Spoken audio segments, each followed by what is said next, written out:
Be indifferent to pain and pleasure. I am a Frenchman by birth and domicile, and since about 10 years I have been practicing yoga. After 10 years of work, are you anywhere near your goal? A little near, maybe. It is hard work, you know. The self is near and the way to it is easy. All you need doing is doing nothing. Yet I found my sadhana very difficult. Your sadhana is to be. The doing happens. Just be watchful. Where's the difficulty in remembering that you are? You are all the time.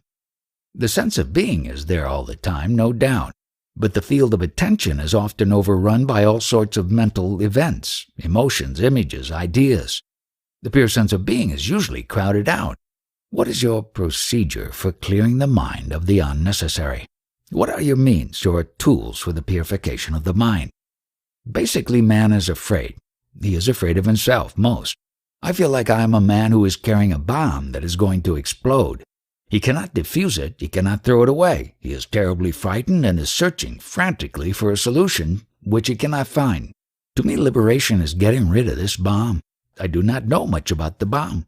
I only know that it comes from early childhood. I feel like the frightened child protesting passionately against not being loved. The child is craving for love, and because he does not get it, he is afraid and angry. Sometimes I feel like killing somebody or myself. This desire is so strong that I am constantly afraid, and I do not know how to get free from fear. You see, there is a difference between a Hindu mind and a European mind.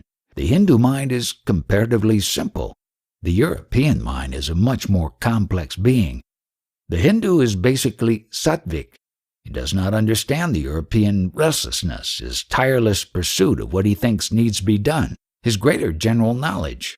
His reasoning capacity is so great that he will reason himself out of all reason. His self-assertiveness is due to his reliance on logic. But thinking, reasoning, is the mind's normal state. The mind just cannot stop working.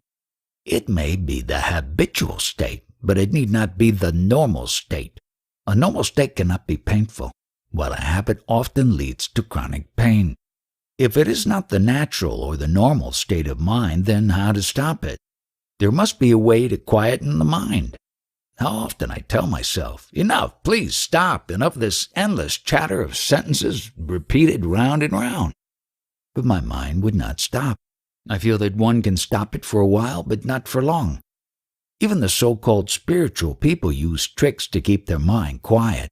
They repeat formulas, they sing, pray, breathe forcibly or gently, shake, rotate, concentrate, meditate, chase trances, cultivate virtues, working all the time, in order to cease working, cease chasing, cease moving.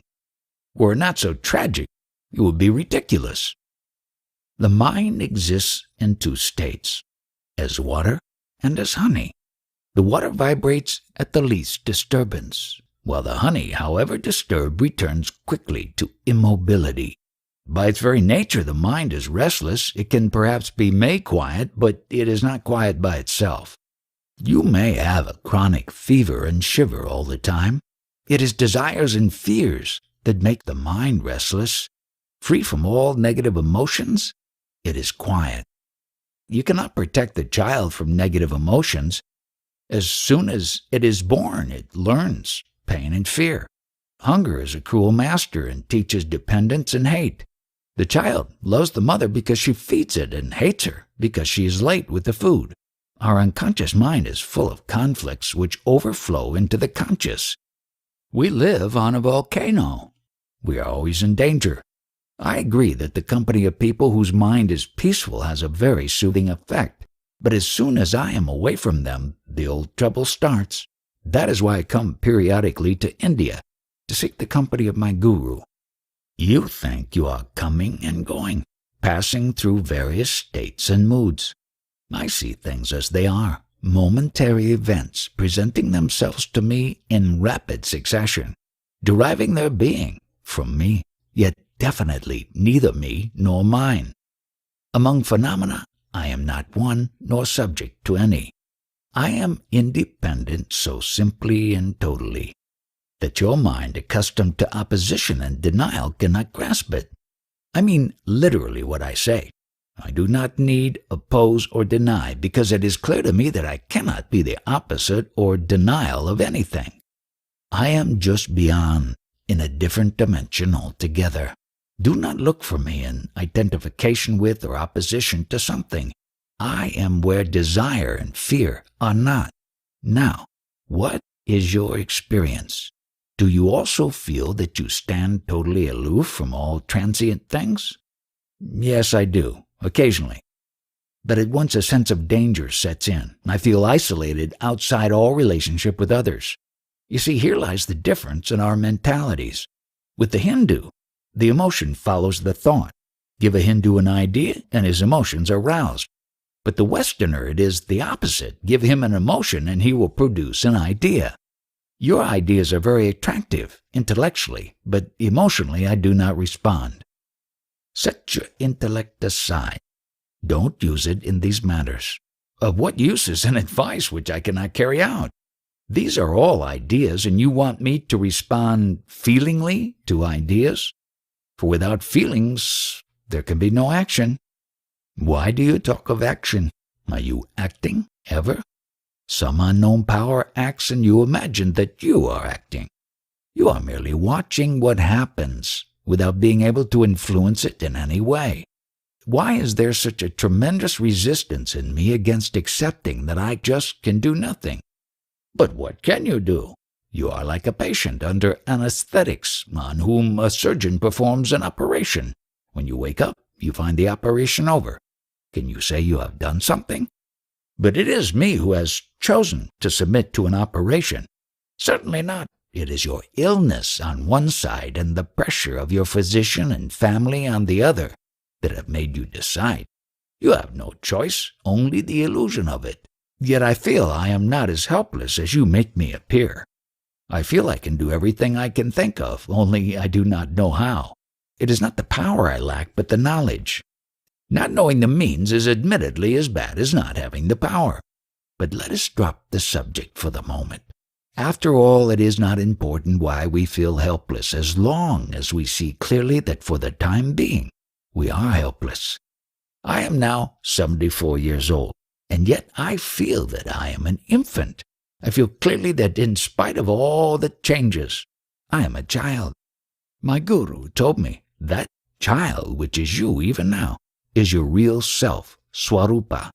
Go back to that state of pure being, where the I am is still in its purity before it got contaminated with this I am or that I am. Your burden is of false self-identifications. Abandon them all.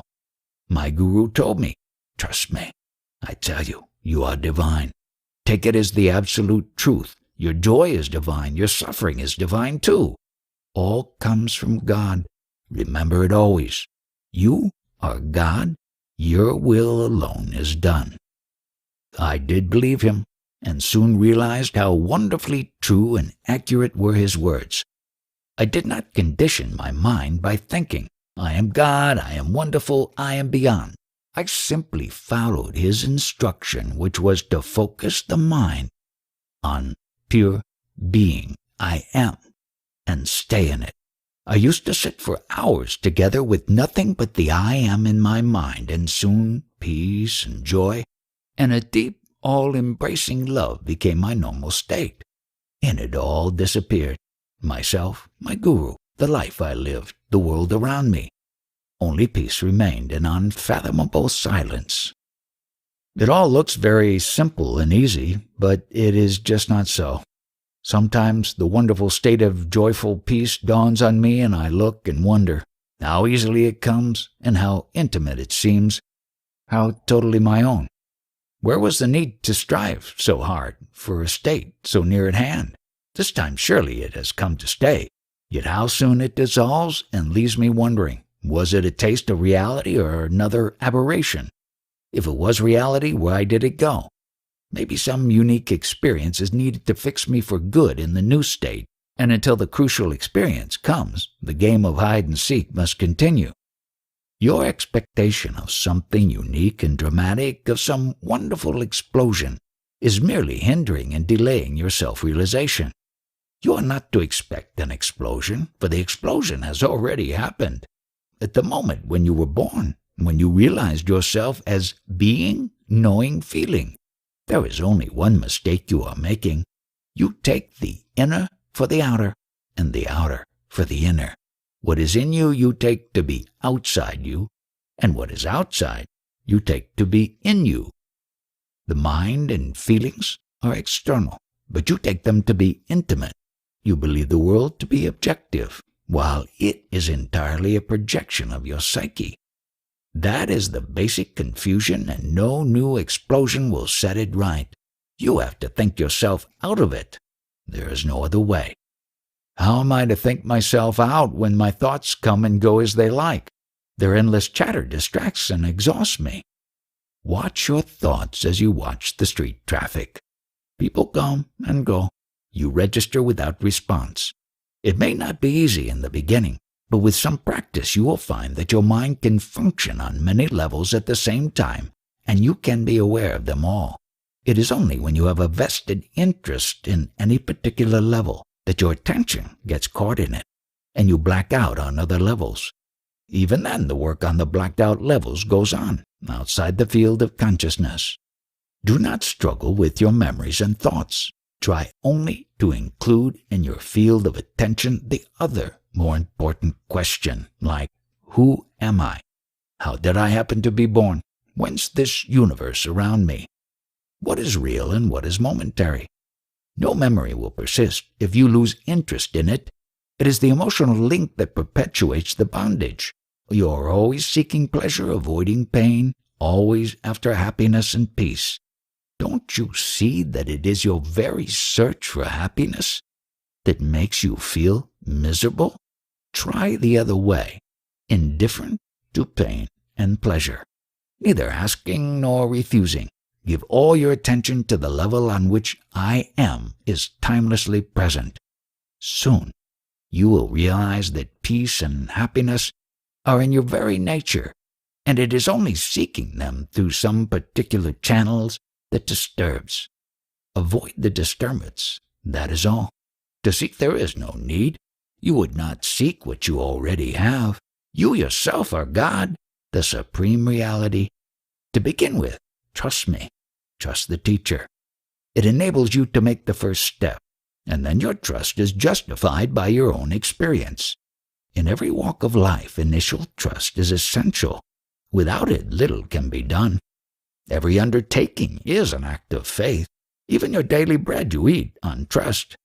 By remembering what I told you, you will achieve everything. I am telling you again, you are the all-pervading, all-transcending reality. Behave accordingly. Think, feel, and act in harmony with the whole, and the actual experience of what I say will dawn upon you in no time. No effort is needed. Have faith and act on it. Please see that I want nothing from you. It is in your own interest that I speak, because above all you love yourself. You want yourself secure and happy. Don't be ashamed of it. Don't deny it. It is natural and good to love oneself. Only you should know what exactly you do love. It is not the body that you love. It is life, perceiving, feeling, thinking, doing, loving, striving, creating. It is that life you love, which is you, which is all. Realize it in its totality beyond all the visions and limitations, and all your desires will merge in it, for the greater contains the smaller. Therefore find yourself, for in finding that you find all. Everybody is glad to be, but few know the fullness of it. You come to know by dwelling in your mind on I am, my know, my love, with the will of reaching the deepest meaning of these words. Can I think I am God? Don't identify yourself with an idea. If you mean by God the unknown, then merely say, I do not know what I am. If you know God as you know yourself, you need not say it. Best is the simple feeling, I am. Dwell on it patiently. Here patience is wisdom. Don't think of failure. There can be no failure in this undertaking. My thoughts will not let me. Pay no attention. Don't fight them. Just do nothing about them. Let them be, whatever they are. Your very fighting gives them life. Just disregard. Look through. Remember to remember what happens. Happens because I am. All reminds you that you are. Take full advantage of the fact that to experience, you must be. You need not stop thinking. Just cease being interested. It is disinterestedness that liberates. Don't hold on, that is all. The world is made of rings. The hooks are all yours. Make straight your hooks and nothing can hold you. Give up your addictions. There's nothing else to give up. Stop your routine of acquisitiveness, your habit of looking for results, and the freedom of the universe is yours. Be effortless. Life is effort. There are so many things to do.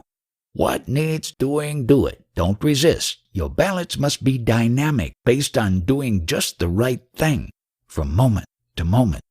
Don't be a child unwilling to grow up. Stereotyped gestures and postures will not help you. Rely entirely on your clarity of thought, purity of motive, and integrity of action. You cannot possibly go wrong.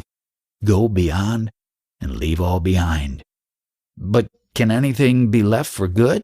You want something like around-the-clock ecstasy? Ecstasies come and go, necessarily, for the human brain cannot stand the tension for a long time. A prolonged ecstasy will burn out your brain, unless it is extremely pure and subtle. In nature, nothing is at standstill. Everything pulsates, appears, and disappears. Heart, breath, digestion, sleep and waking, birth and death, everything comes and goes in waves. Rhythm, periodicity, harmonious alternation of extremes is the rule. No use rebelling against the very pattern of life. If you seek the immutable, go beyond experience. When I say remember I am all the time, I mean come back to it repeatedly. No particular thought can be mind's natural state, only silence. Not the idea of silence, but silence itself. When the mind is in its natural state, it reverts to silence spontaneously. After every experience, or rather, every experience happens against the background of silence. Now what you have learnt here becomes the seed. You may forget it, apparently, but it will live and in due season sprout and grow and bring forth flowers and fruits. All will happen by itself. You need not do anything, only don't prevent it. Being happy, making happy, this is the rhythm of love. I came from Europe a few months ago on one of my periodical visits to my guru near Calcutta. Now I'm on my way back home. I was invited by a friend to meet you, and I'm glad I came. What did you learn from your guru, and what practice did you follow? He is a venerable old man of about 80. Philosophically, he is a Vedantin, and the practice he teaches has much to do with rousing the unconscious energies of the mind and bringing the hidden obstacles and blockages into the consciousness.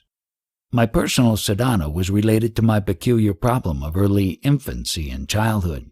My mother could not give me the feeling of being secure and loved, so important to a child's normal development. She was a woman not fit to be a mother, ridden with anxieties and neuroses, unsure of herself. She felt me to be a responsibility and a burden beyond her capacity to bear. She never wanted me to be born. She did not want me to grow and to develop. She wanted me back in her womb, unborn, non-existent. Any movement of life in me she resisted. Any attempt to go beyond the narrow circle of her habitual existence, she fought fiercely. As a child, I was both sensitive and affectionate. I craved for love above everything else, and love, the simple instinctive love of a mother for her child, was denied me. The child's search for its mother became the leading motive of my life, and I never grew out of it. A happy child, a happy childhood, became an obsession with me. Pregnancy, birth, infancy interested me passionately. I became an obstetrician of some renown and contributed to the development of the method of painless childbirth. A happy child of a happy mother. That was my ideal all my life. But my mother was always there, unhappy herself, unwilling and incapable to see me happy. It manifested itself in strange ways. Whenever I was unwell, she felt better.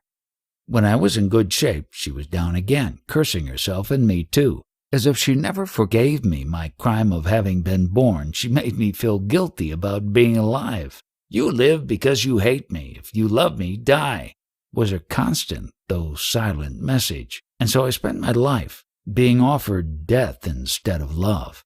Imprisoned as I was in my mother, the perennial infant, I could not develop a meaningful relation with the woman. The image of the mother would stand between, unforgiving and unforgiven.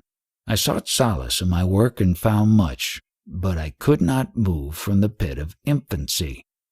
Finally, I turned to spiritual search, and I am on this line steadily for many years. But in a way, it is the same old search for mother's love. Call it God or Atma or Supreme Reality. Basically, I wanted to love and be loved. Unfortunately, the so-called religious people are against life and all for the mind. When faced with life's needs and urges, they begin by classifying, abstracting, and conceptualizing, and then make the classification more important than life itself. They ask to concentrate on and impersonate a concept. Instead of the spontaneous integration through love, they recommend a deliberate and laborious concentration on a formula. Whether it is God or Atma, the me or the other, it comes to the same. Something to think about, not somebody to love. It is not theories and systems that I need. There are many equally attractive or plausible. I need a stirring of the heart, a renewal of life, and not a new way of thinking. There are no new ways of thinking, but feelings can be ever fresh. When I love somebody, I meditate on him spontaneously and powerfully with warmth and vigor which my mind cannot command. Words are good for shaping feelings. Words without feelings are like clothes with no body inside, cold and limp. This mother of mine, she drained me of all my feelings. My sources have run dry. Can I find here the richness and abundance of emotions which I needed in such ample measure as a child? Where is your childhood now? And what is your future? I was born, I have grown, I shall die. You mean your body, of course, and your mind. I am not talking about your physiology and psychology. They are part of nature and are governed by nature's laws. I am talking of your search for love. Had it a beginning? Will it have an end? I cannot say. It is there, from the earliest to the last moment of my life, this yearning for love. How constant and how hopeless. In your search for love, what exactly are you searching for? Simply this, to love and to be loved. You mean a woman? Not necessarily. A friend, a teacher, a guide, as long as the feeling is bright and clear. Of course, a woman is the usual answer, but it need not be the only one. Of the two, what would you prefer, to love or to be loved? I would rather have both, but I can see that to love is greater, nobler, deeper. To be loved is sweet, but it does not make one grow. Can you love on your own, or must you be made to love? One must meet somebody lovable, of course. My mother was not only not loving, she was also not lovable. What makes a person lovable? Is it not the being loved? First you love, and then you look for reasons. It can be the other way around. You love what makes you happy, but what makes you happy? There is no rule about it. The entire subject is highly individual and unpredictable. Right. Whichever way you put it, unless you love, there is no happiness. But does love make you always happy? Is not the association of love with happiness a rather early, infantile stage? When the beloved suffers, don't you suffer too? And do you cease to love because you suffer? Must love and happiness come and go together? Is love merely the expectation of pleasure? Of course not. There can be much suffering in love. Then what is love? Is it not a state of being rather than a state of mind? Must you know that you love in order to love? Did you not love your mother unknowingly? Your craving for her love, for an opportunity to love her? Is it not the movement of love? Is not love as much of a part of you as consciousness of being? You sought the love of your mother because you loved her, but she would not let me. She could not stop you. Then why was I unhappy all my life? Because you did not go down to the very roots of your being. It is your complete ignorance of yourself that covered up your love and happiness and made you seek for what you had never lost. Love is will, the will to share your happiness with all. Being happy, making happy. This is the rhythm of love. Desires fulfilled breed more desires. I must confess I came today in a rebellious mood. I got a raw deal at the airline's office. When faced with such situations, everything seems doubtful. Everything seems useless. This is a very useful mood. Doubting all, refusing all, unwilling to learn through another. It is the fruit of your long sadhana. After all, one does not study forever. Enough of it. It took me nowhere. Don't say nowhere. It took you where you are. Now, it is again the child and its tantrums. I have not moved an inch from where I was. You began as a child, and you will end as a child. Whatever you have acquired in the meantime, you must lose and start at the beginning. But the child kicks. When it's unhappy or denied anything, it kicks. Let it kick. Just look at the kicking. And if you are too afraid of the society to kick convincingly, look at that too. I know it is painful business. But there is no remedy, except one. The search for remedies must cease. If you are angry or in pain, separate yourself from anger and pain and watch them. Externalization is the first step to liberation. Step away and look. The physical events will go on happening, but by themselves, they have no importance. It is the mind alone that matters. Whatever happens, you cannot kick and scream in an airline office or in a bank. Society does not allow it. If you do not like their ways or are not prepared to endure them, don't fly or carry money. Walk. And if you cannot walk, don't travel. If you deal with society, you must accept its ways, for its ways are your ways. Your needs and demands have created them. Your desires are so complex and contradictory, no wonder the society you create is also complex and contradictory. I do see and admit that the outer chaos is merely a reflection of my own inner disharmony. But what is the remedy? Don't seek remedies. Sometimes one is in a state of grace and life is happy and harmonious. But such a state does not last. The mood changes and all goes wrong. If you could only keep quiet, clear of memories and expectations, you would be able to discern the beautiful pattern of events. It is your restlessness that causes chaos. For full 3 hours that I spent in the airline office, I was practicing patience and forbearance. It did not speed up matters. At least, it did not slow them down, as your kicking would have surely done. You want immediate results. We do not dispense magic here. Everybody does the same mistake, refusing the means but wanting the ends. You want peace and harmony in the world, but refuse to have them in yourself. Follow my advice implicitly, and you will not be disappointed. I cannot solve your problems by mere words. You have to act on what I told you and persevere. It is not the right advice that liberates, but the action based on it just like a doctor after giving the patient an injection tells him, "Now, keep quiet, do nothing more, just keep quiet." I am telling you, you have got your injection. Now keep quiet, just keep quiet. You have nothing else to do. My guru did the same. He would tell me something and then said, "Now keep quiet. Don't go on ruminating all the time. Stop. Be silent." I can keep quiet for an hour in the morning, but the day is long and many things happen that throw me out of balance. It is easy to say, "Be silent," but to be silent when all is screaming in me and round me. Please tell me how it is done.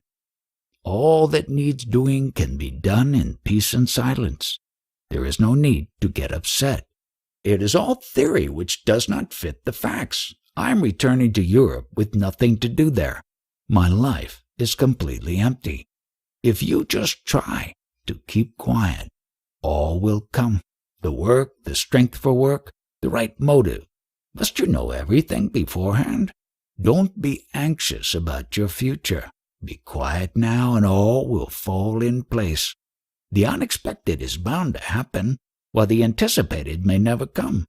Don't tell me you cannot control your nature. You need not control it. Throw it overboard. Have no nature to fight or to submit to. No experience will hurt you, provided you don't make it into a habit. Of the entire universe, you are the subtle cause. All is because you are. Grasp this point firmly and deeply and dwell on it repeatedly. To realize this is absolutely true is liberation. If I am the seed of the universe, then a rotten seed I am. By the fruit the seed is known. What is wrong with your world that you swear at it? It is full of pain. Nature is neither pleasant nor painful. It is all intelligence and beauty. Pain and pleasure are in the mind. Change your scale of values and all will change. Pleasure and pain are mere disturbances of the senses. Treat them equally, and there will be only bliss. The world is what you make it. By all means, make it happy. Only contentment can make you happy. Desires fulfilled breed more desires. Keeping away from all desires and contentment in what comes by itself is a very fruitful state, a precondition to the state of fullness. Don't distrust its apparent sterility and emptiness.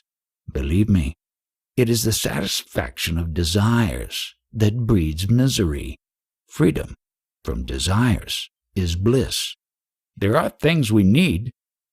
What you need will come to you if you do not ask for what you do not need.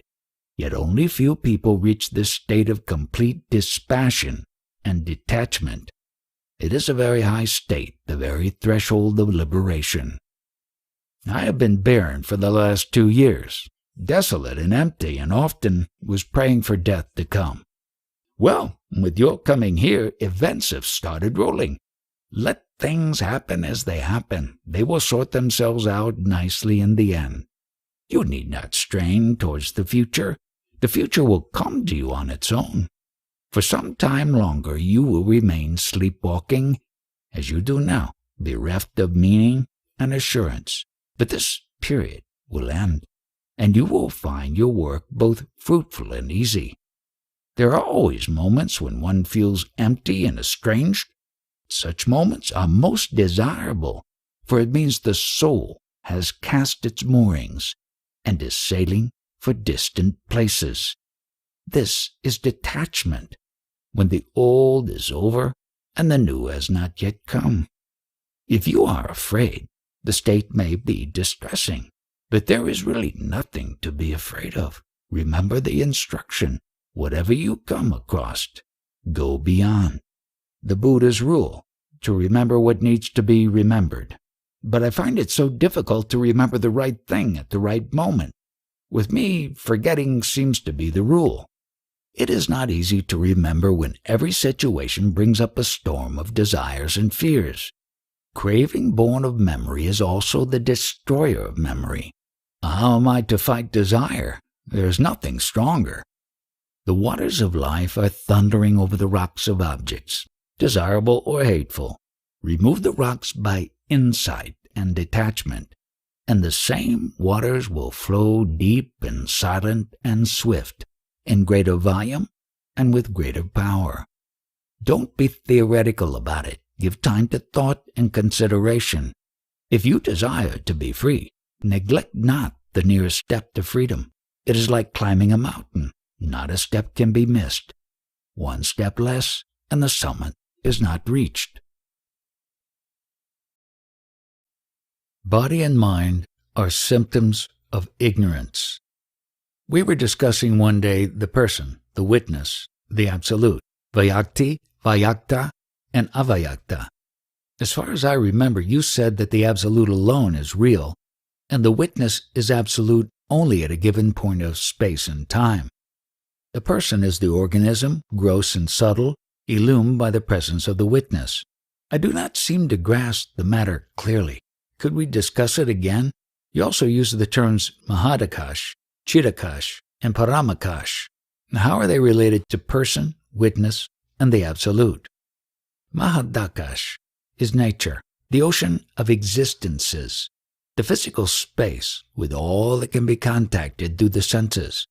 Chidakash is the expanse of awareness, the mental space of time, perception, and cognition. Paramakash is the timeless and spaceless reality, mindless, undifferentiated, the infinite potentiality, the source and origin, the substance and the essence, both matter and consciousness, yet beyond both. It cannot be perceived but can be experienced as ever witnessing the witness, perceiving the perceiver, the origin and the end of all manifestation, the root of time and space, the prime cause in every chain of causation. What is the difference between Vyakta and Avyakta? There is no difference. It is like light and daylight. The universe is full of light which you do not see, but the same light you see as daylight, and what the daylight reveals is the Vyakti. The person is always the object, the witness is the subject, and the relation of mutual dependence is the reflection of their absolute identity. You imagine that they are distinct and separate states. They are not. They are the same consciousness at rest and in movement, each state conscious of the other. In Chit, man knows God and God knows man. In Chit, the man shapes the world and the world shapes man. Chit is the link, the bridge between extremes, the balancing and uniting factor in every experience. The totality of the perceived is what you call matter. The totality of all perceivers is what you call the universal mind, the identity of the two manifesting itself as perceptibility and perceiving, harmony and intelligence, loveliness and loving, reasserts itself eternally. The three gunas, sattva, rajas, and tamas, are they only in matter or also in the mind? In both, of course, because the two are not separate. It is always the absolute that is beyond the gunas. In fact, these are but points of view, ways of looking. They exist only in the mind. Beyond the mind, all distinctions cease. Is the universe a product of the senses? Just as you recreate your world on waking up, so is the universe unrolled. The mind, with its 5 organs of perception, 5 organs of action, and 5 vehicles of consciousness, appears as memory, thought, reason, and selfhood. The sciences have made much progress. We know the body and the mind much better than our ancestors. Your traditional way, describing and analyzing mind and matter, is no longer valid. But where are your scientists with their sciences? Are they not again images in your own mind? Well, here lies the basic difference. To me, they are not my own projections. They were before I was born and shall be there when I am dead. Of course, once you accept time and space as real, you will consider yourself minute and short-lived. But are they real? Do they depend on you or you on them? As body, you are in space. As mind, you are in time. But are you mere body with a mind in it? Have you ever investigated? I had neither the motive nor the method. I am suggesting both, but the actual work of insight and detachment, viveka vairagya, is yours. The only motive I can perceive is my own causeless and timeless happiness. And what is the method? Happiness is incidental. The true and effective motive is love. You see people suffer and you seek the best way of helping them. The answer is obvious. First, put yourself beyond the need of help. Be sure your attitude is of pure goodwill, free of expectation of any kind. Those who seek mere happiness may end up in sublime indifference, while love will never rest. As to method, there is only one. You must come to know yourself, both what you appear to be and what you are. Clarity and charity go together. Each needs and strengthens the other. Compassion implies the existence of an objective world full of avoidable sorrow. The world is not objective and the sorrow of it is not avoidable. Compassion is but another word for the refusal to suffer for imaginary reasons. If the reasons are imaginary, why should the suffering be inevitable? It is always the false that makes you suffer. The false desires and fears, the false values and ideas, the false relationships between people. Abandon the false, and you are free of pain. Truth makes happy. Truth liberates. The truth is that I am a mind imprisoned in a body. And this is a very unhappy truth. You are neither the body nor in the body. There is no such thing as body. You have grievously misunderstood yourself. To understand rightly, investigate. But I was born as a body, in a body, and shall die with the body as a body. This is your misconception. Inquire, investigate, doubt yourself and others. To find the truth, you must not cling to your convictions. If you are sure of the immediate, you will never reach the ultimate. Your idea that you were born and that you will die is absurd. Both logic and experience contradict it. All right, I shall not insist that I am the body. You have a point here. But here and now, as I talk to you, I am in my body, obviously. The body may not be me, but it is mine. The entire universe contributes incessantly to your existence. Hence, the entire universe is your body. In that sense, I agree. My body influences me deeply. In more than one way, my body is my destiny, my character, my moods, and the nature of my reactions.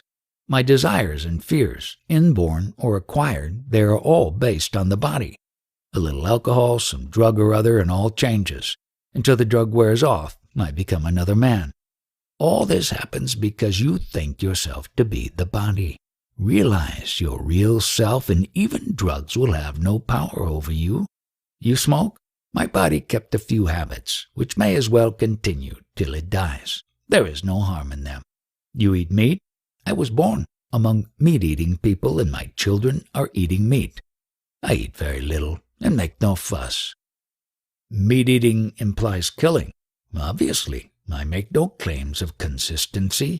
You think absolute consistency is possible? Prove it by example. Don't preach what you do not practice. Coming back to the idea of having been born, you are stuck with what your parents told you, all about conception, pregnancy, birth, infant, child, youngster, teenager, and so on. Now, divest yourself of the idea that you are the body with the help of the contrary idea that you are not the body. It is also an idea, no doubt. Treat it like something to be abandoned when its work is done. The idea that I am not the body gives reality to the body, when in fact there is no such thing as body. It is but a state of mind. You can have as many bodies and as diverse as you like. Just remember steadily what you want and reject the incompatibles.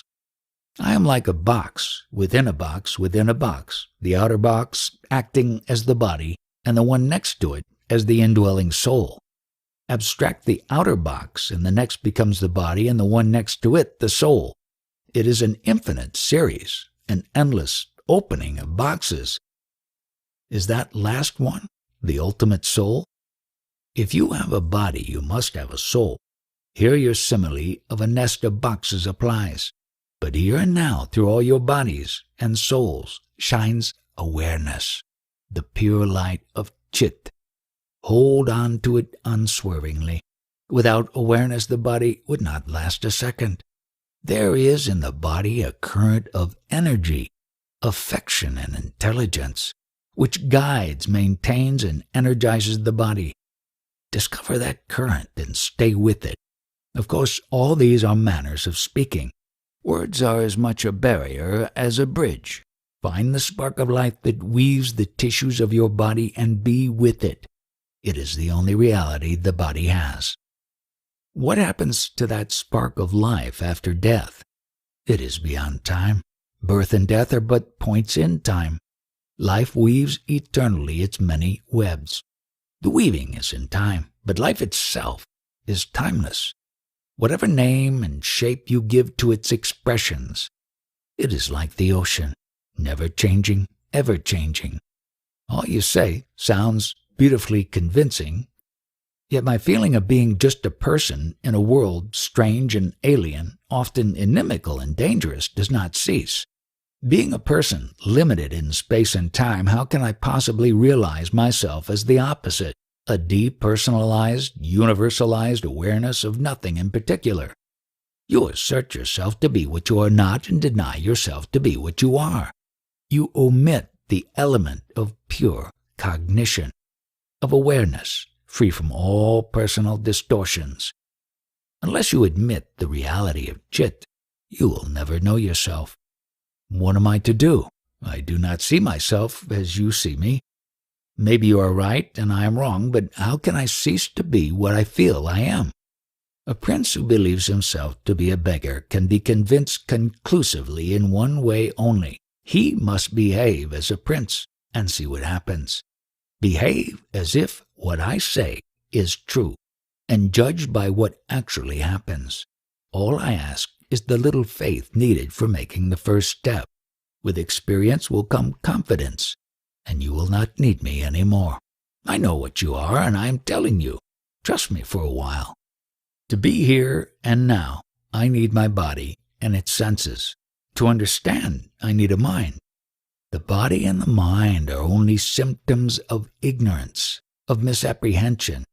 Behave as if you were pure awareness, bodiless, mindless, spaceless, and timeless, beyond where and when and how. Dwell on it, think of it, learn to accept its reality. Don't oppose it and deny it all the time. Keep an open mind at least. Yoga is bending the outer to the inner. Make your mind and body express the real which is all and beyond all. By doing, you succeed, not by arguing. Kindly allow me to come back to my first question. How does the error of being a person originate? The absolute precedes time. Awareness comes first. A bundle of memories and mental habits attracts attention. Awareness gets focalized, and a person suddenly appears. Remove the light of awareness, go to sleep, or swoon away, and the person disappears. The person, Vyakti, flickers. Awareness, Vyakta, contains all space and time. The absolute, Avyakta, is. Give up all, and you gain all. What is your state at the present moment? A state of non-experiencing. In it all experience is included. Can you enter into the mind and heart of another man and share his experience? No, such things require special training. I am like a dealer in wheat. I know little about breads and cakes. Even the taste of a wheat gruel I may not know. But about the wheat grain I know all and well. I know the source of all experience. But the innumerable particular forms experience can take, I do not know, nor do I need to know. From moment to moment, the little I need to know to live my life, I somehow happen to know. Your particular existence and my particular existence, do they both exist in the mind of Brahma? The universal is not aware of the particular. The existence as a person is a personal matter. A person exists in time and space, has name and shape, beginning and end. The universal includes all persons, and the absolute is at the root of all and beyond all. I'm not concerned with the totality, my personal consciousness and your personal consciousness. What is the link between the two? Between two dreamers, what can be the link? They may dream of each other. That is what people are doing. Everyone imagines others and seeks a link with them. The seeker is the link. There is none other. Surely there must be something common between the many points of consciousness we are. Where are the many points? In your mind. You insist that your world is independent of your mind. How can it be? Your desire to know other people's minds is due to your not knowing your own mind. First, know your own mind, and you will find that the question of other minds does not arise at all, for there are no other people. You are the common factor, the only link between the minds. Being is consciousness.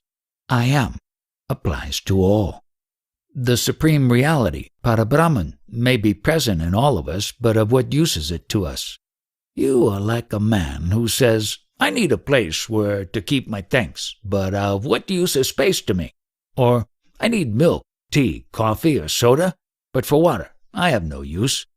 Don't you see that the supreme reality is what makes everything possible? But if you ask of what use it is to you, I must answer, none. In matters of daily life, the knower of the real has no advantage.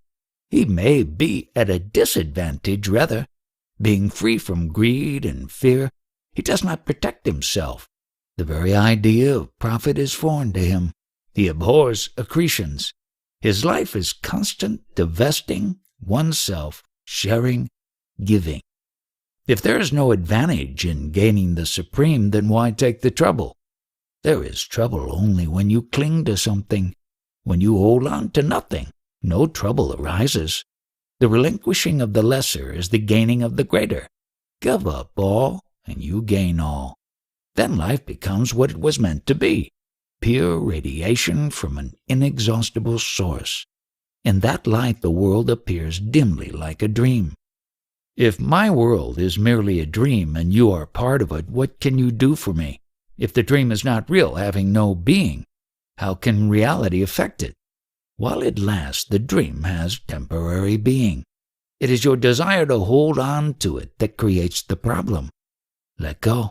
Stop imagining that the dream is yours. You seem to take for granted that there can be a dream without a dreamer, and that I identify myself with the dream of my own sweet will. But I am the dreamer, and the dream too. Who is to stop dreaming? Let the dream unroll itself to its very end. You cannot help it, but you can look at the dream as a dream. Refuse it, the stamp of reality. Here I am, sitting before you. I am dreaming, and you are watching me talking in my dream. What is the link between us? My intention to wake you up is the link. My heart wants you awake. I see you suffer in your dream, and I know that you must wake up to end your woes. When you see your dream as dream, you wake up. But in your dream itself, I am not interested. Enough of me to know that you must wake up. You need not bring your dream to a definite conclusion or make it noble or happy or beautiful. All you need is to realize that you are dreaming. Stop imagining. Stop believing. See the contradictions, the incongruities, the falsehood, and the sorrow of the human state. The need to go beyond. Within the immensity of space floats a tiny atom of consciousness, and in it the entire universe is contained. There are affections in the dream which seem real and everlasting. Do they disappear on waking up?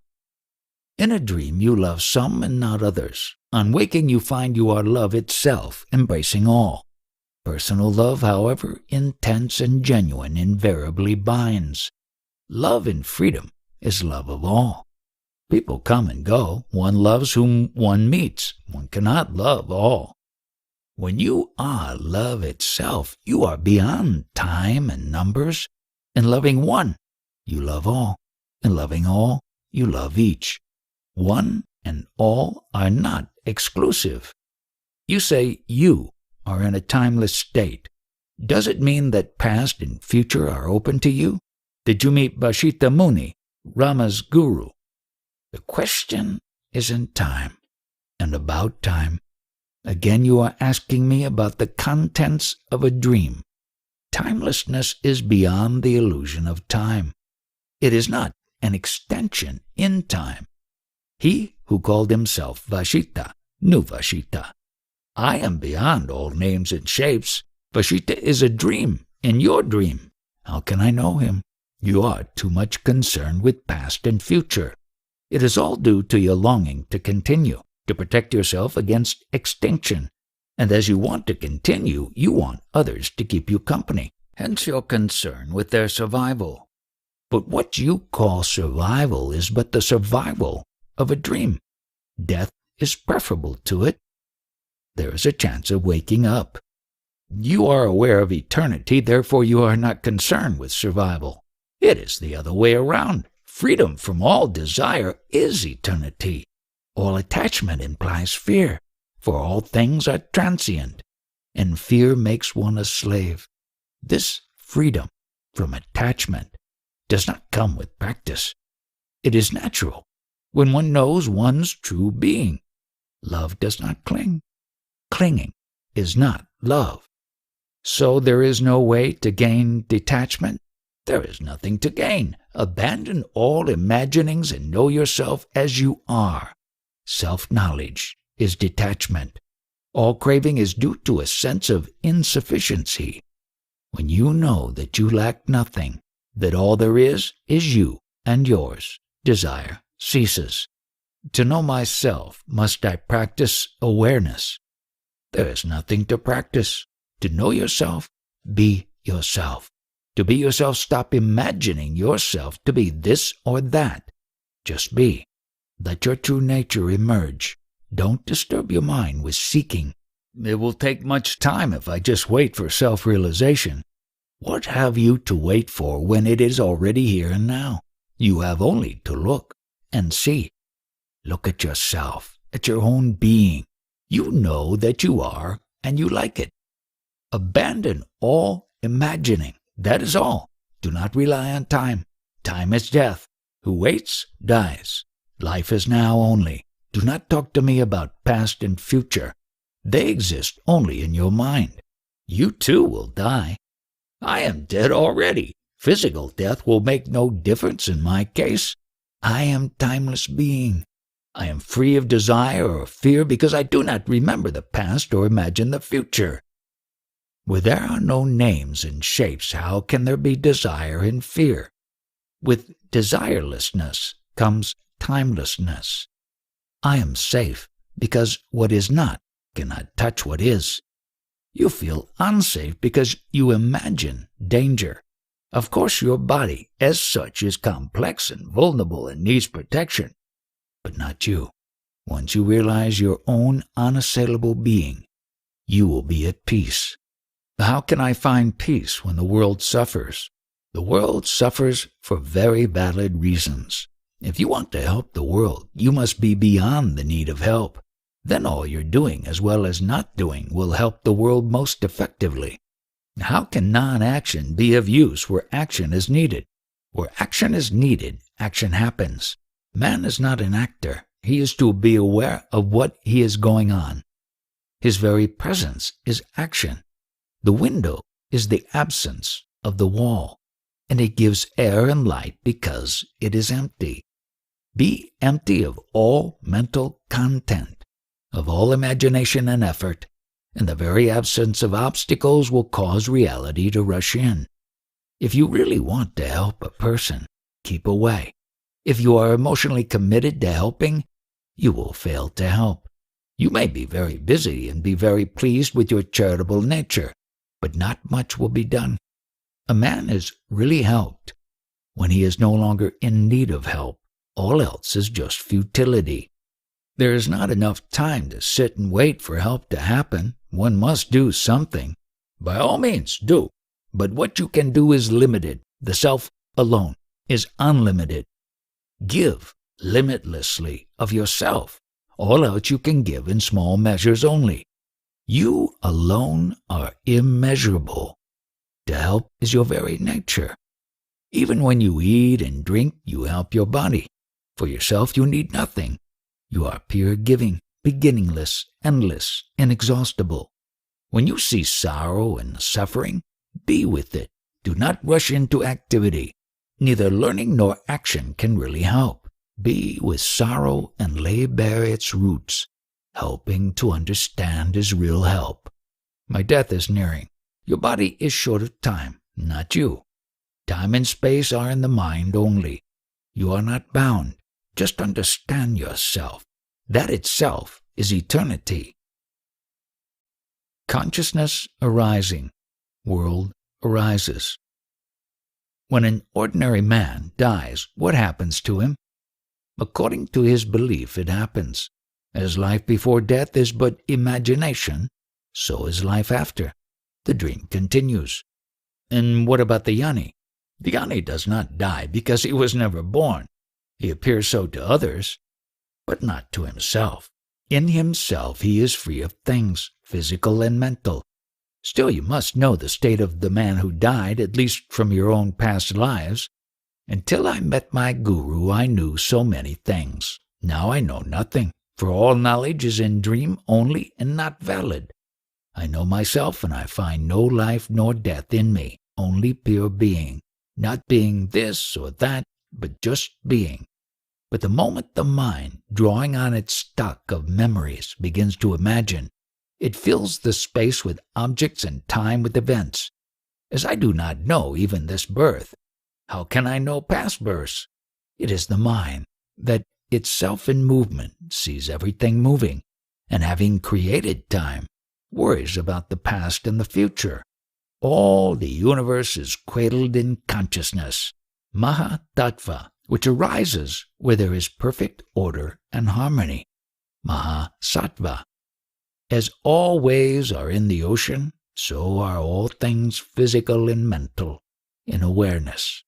Hence awareness itself is all important, not the content of it.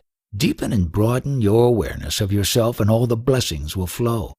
You need not seek anything. All will come to you most naturally and effortlessly. The 5 senses and the 4 functions of the mind, memory, thought, understanding, and selfhood. The 5 elements, earth, water, fire, air, and ether. The 2 aspects of creation, matter and spirit. All are contained in awareness. Yet you must believe in having lived before.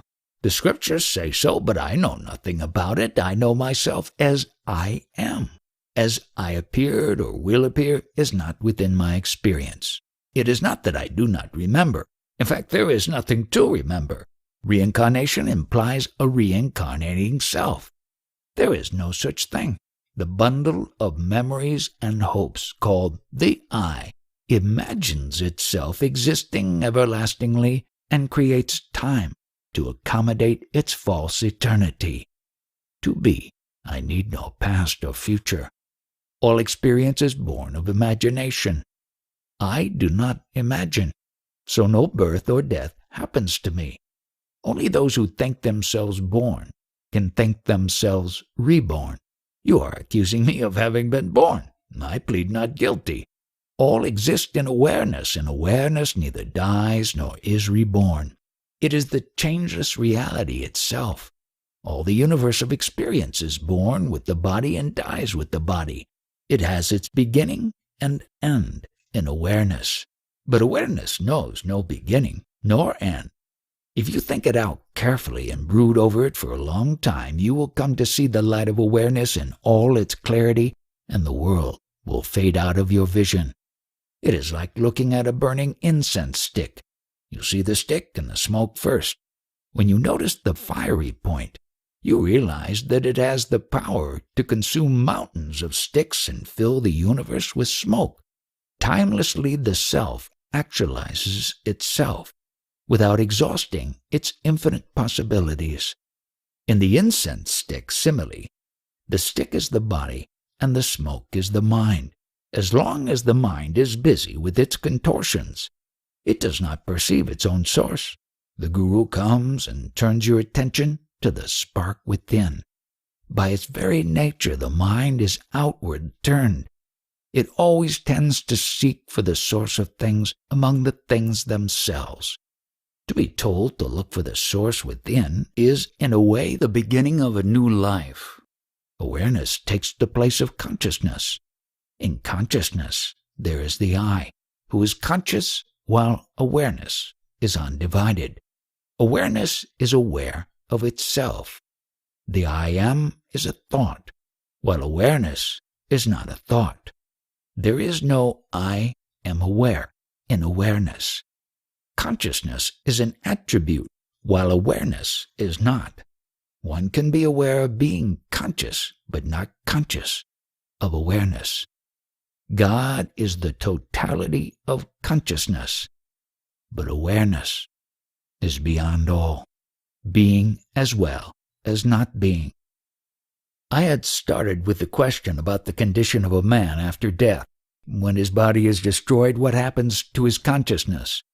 Does he carry his senses of seeing, hearing, etc. along with him, or does he leave them behind?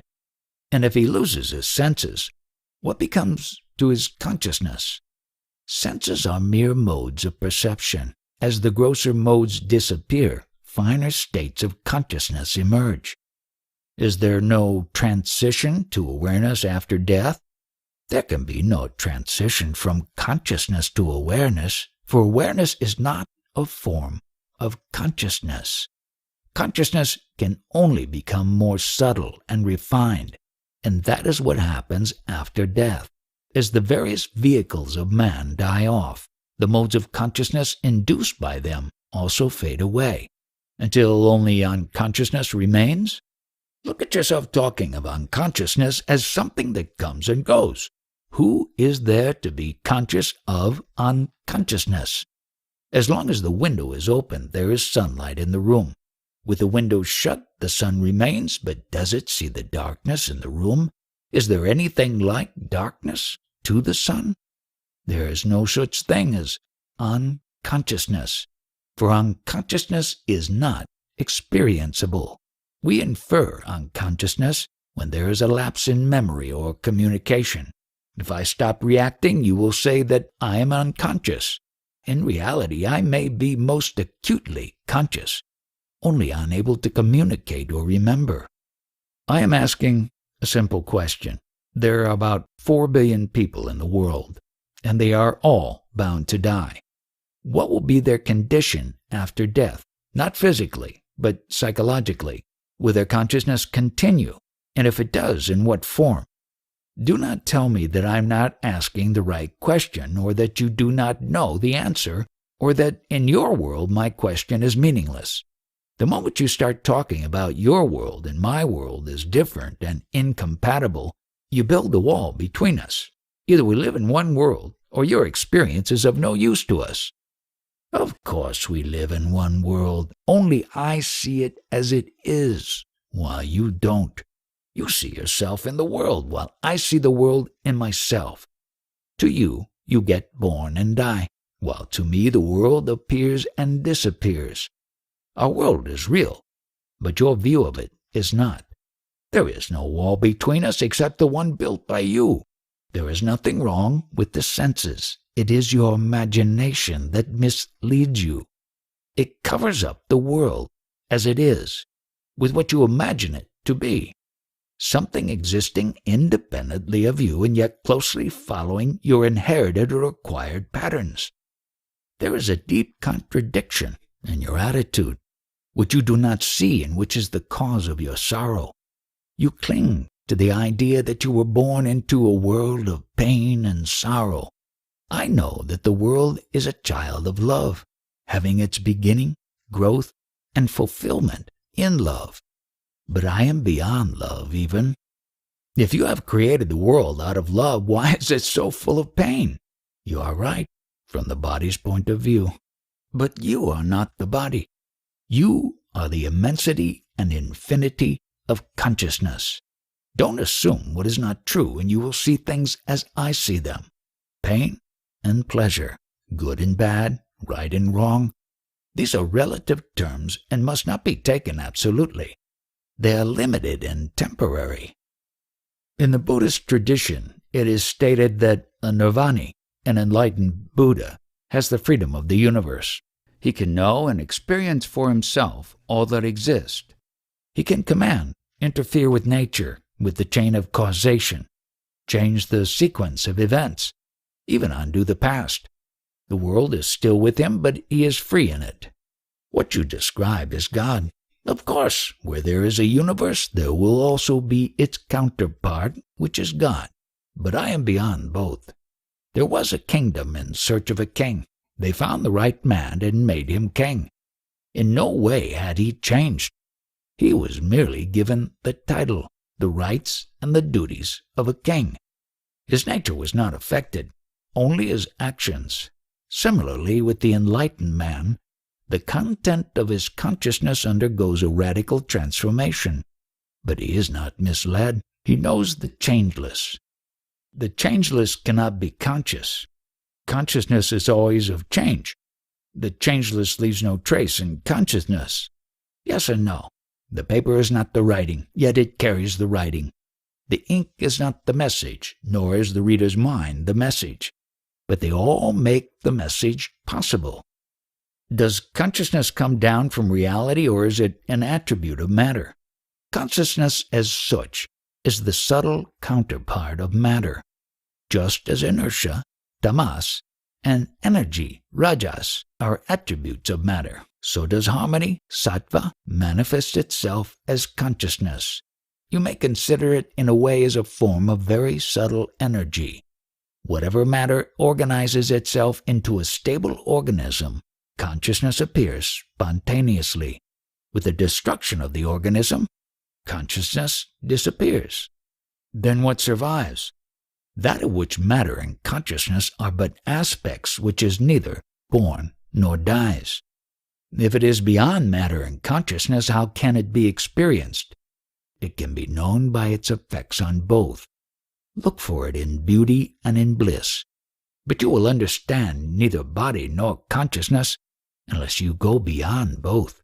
Please tell us squarely, are you conscious or unconscious? The enlightened jnani is neither, but in his enlightenment, jhana, all is contained. Awareness contains every experience, but he who is aware is beyond every experience. He is beyond awareness itself. There is the background of experience, call it matter. There is the experiencer, call it mind. What makes the bridge between the two? The very gap between is the bridge. That which at one end looks like matter, and at the other is mind, is in itself the bridge. Don't separate reality into mind and body, and there will be no need of bridges. Consciousness arises, the world arises. When you consider the wisdom and the beauty of the world, you call it God. Know the source of it all, which is in yourself, and you will find all your questions answered.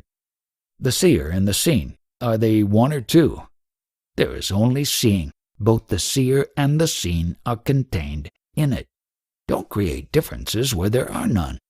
I began with a question about the man who died. You said that his experiences will shape themselves according to his expectations and beliefs. Before you were born, you expected to live according to a plan, which you yourself had laid down. Your own will was the backbone of your destiny. Surely karma interfered. Karma shapes the circumstances. The attitudes are your own. Ultimately, your character shapes your life, and you alone can shape your character. How does one shape one's character? By seeing it as it is, and being sincerely sorry. This integral seeing feeling can work miracles. It is like casting a bronze image. Metal alone or fire alone will not do it, nor will the mold be of any use. You have to melt down the metal in the heat of the fire and cast it in the mold. Beyond mind, there is no suffering. I see you sitting in your son's house waiting for lunch to be served, and I wonder whether the content of your consciousness is similar to mine, or partly different, or totally different. Are you hungry and thirsty as I am, waiting rather impatiently for the meals to be served? Or are you in an altogether different state of mind? There is not much difference on the surface, but very much of it in depth. You know yourself only through the senses and the mind. You take yourself to be what they suggest. Having no direct knowledge of yourself, you have mere ideas, all mediocre, second-hand by hearsay. Whatever you think you are, you take it to be true. The habit of imagining yourself perceivable and describable is very strong with you. I see as you see, hear as you hear, taste as you taste, eat as you eat. I also feel thirst and hunger and expect my food to be served on time. When starved or sick, my body and mind go weak. All this I perceive quite clearly. But somehow I am not in it. I feel myself as if floating over it, aloof and detached. Even not aloof and detached. There is aloofness and detachment as there is thirst and hunger. There is also the awareness of it all in a sense of immense distance, as if the body and the mind and all that happens to them were somewhere far out on the horizon. I am like a cinema screen, clear and empty. The pictures pass over it and disappear, leaving it as clear and empty as before. In no way is the screen affected by the pictures, nor are the pictures affected by the screen. The screen intercepts and reflects the pictures. It does not shape them. It has nothing to do with the rolls of films. These are as they are, lumps of destiny, prarabdha, but not my destiny. The destinies of the people on the screen. You do not mean to say that the people in a picture have destinies. They belong to the story. The story is not theirs. And what about you? Do you shape your life, or are you shaped by it? Yes, you are right. A life story unrolls itself of which I am one of the actors. I have no being outside it, as it has no being without me. I am merely a character, not a person. The character will become a person when he begins to shape his life instead of accepting it as it comes and identifying himself with it. When I ask a question and you answer, what exactly happens? The question and the answer both appear on the screen. The lips move, the body speaks, and again the screen is clear and empty. When you say clear and empty, what do you mean? I mean free of all contents. To myself I am neither perceivable nor conceivable. There is nothing I can point out and say, this I am. You identify yourself with everything so easily. I find it impossible. The feeling I am not this or that, nor is anything mine, is so strong in me that as soon as a thing or a thought appears, there comes at once the sense, this I am not. Do you mean to say that you spend your time repeating this I am not, that I am not? Of course not. I am merely verbalizing for your sake. By the grace of my guru, I have realized once and for good that I am neither object nor subject, and I do not need to remind myself all the time. I find it hard to grasp what exactly do you mean by saying that you are neither the object nor the subject. At this very moment as we talk, am I not the object of your experience and you the subject? Look, my thumb touches my forefinger. Both touch and are touched. When my attention is on the thumb is the feeler and the forefinger is the self. Shift the focus of attention and the relationship is reversed. I find that somehow by shifting the focus of attention, I become the very thing I look at and experience the kind of consciousness it has. I become the inner witness of the thing. I call this capacity of entering other focal points of consciousness love. You may give it any name you like. Love says, I am everything. Wisdom says, I am nothing.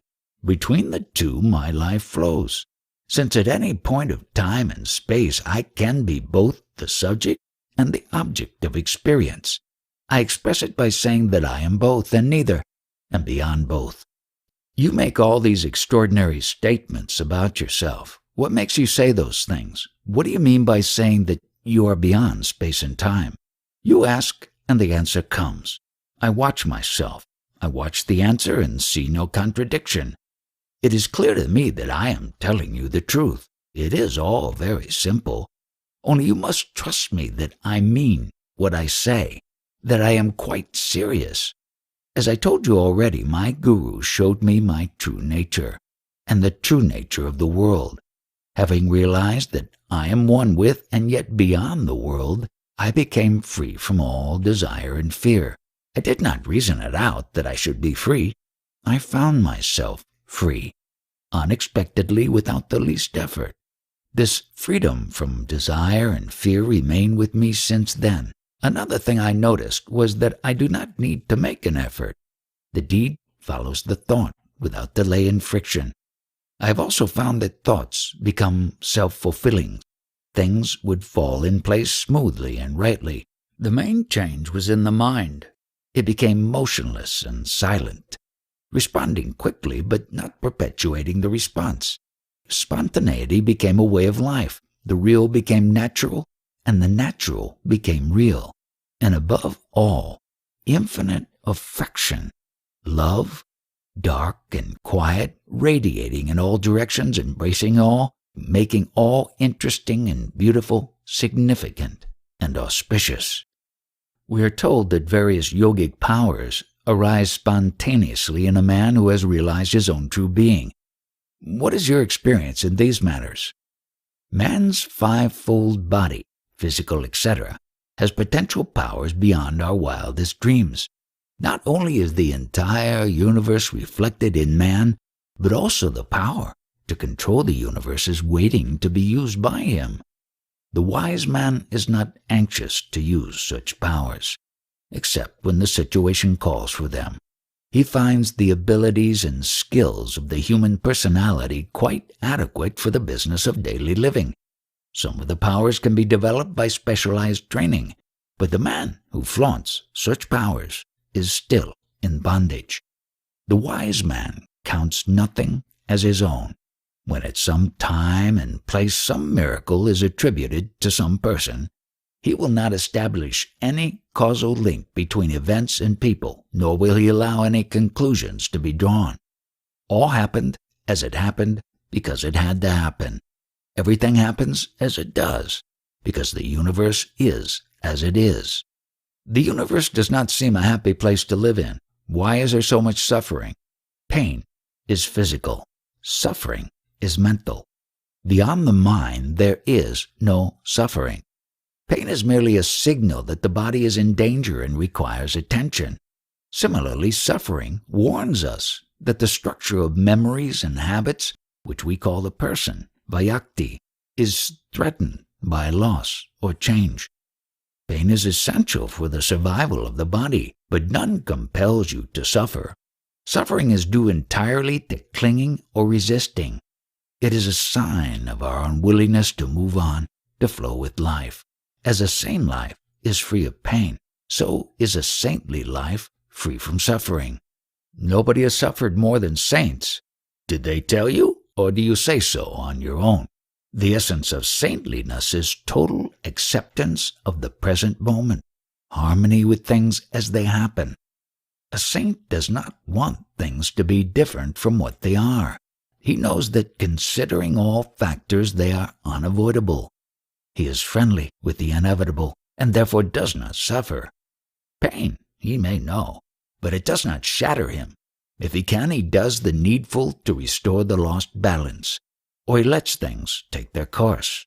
He may die. So what? What does he gain by living on, and what does he lose by dying? What was born must die. What was never born cannot die.